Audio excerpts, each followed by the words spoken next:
উদ্যোক্তা হতে প্রয়োজন সাহস, আর সফল হতে হলে প্রয়োজন প্রচুর ধৈর্য।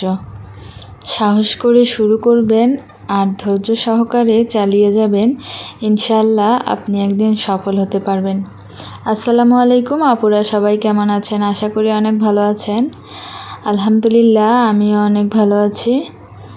আজকে আপনাদেরকে আমার কিছু গজ কাপড়ের ডিজাইন দেখাবো।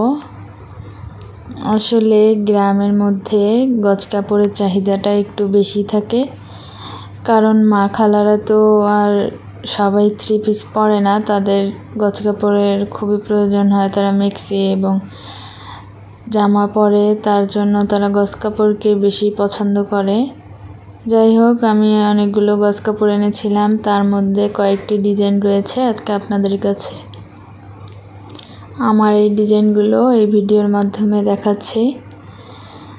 আপনারা যারা আমার ভিডিও দেখছেন অবশ্যই পুরো ভিডিওটা মনোযোগ সহকারে দেখবেন এবং আমার ইউটিউব চ্যানেলে সাবস্ক্রাইব করে অবশ্যই আমার পাশে থাকবেন। আর আমার নিত্য নতুন ছবি, ড্রেসের ছবি পেতে আপনারা ফেসবুক পেজে ফলো করে আমার সাথে থাকবেন।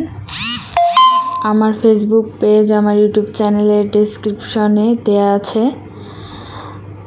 আর এই ডিজাইনগুলো দেখুন, খুবই সুন্দর। অনেকগুলোই এনেছি, তার মধ্যে এই অল্প কিছুই রয়েছে। আসলে আমরা ব্যবসাটা শুরু করার আগে অনেক চিন্তা ভাবনা করি যে কিভাবে সেল করব, আসলে আমাদের এই প্রোডাক্টগুলো কেউ নেবে কি না। আসলে আমি খুব অল্প, বিশ্বাস করবেন না, আমি একদম অল্প পুঁজিতেই এই ব্যবসাটা স্টার্ট করেছি। আলহামদুলিল্লাহ, আল্লাহর রহমতে আমি একটু হলেও এগোতে পেরেছি।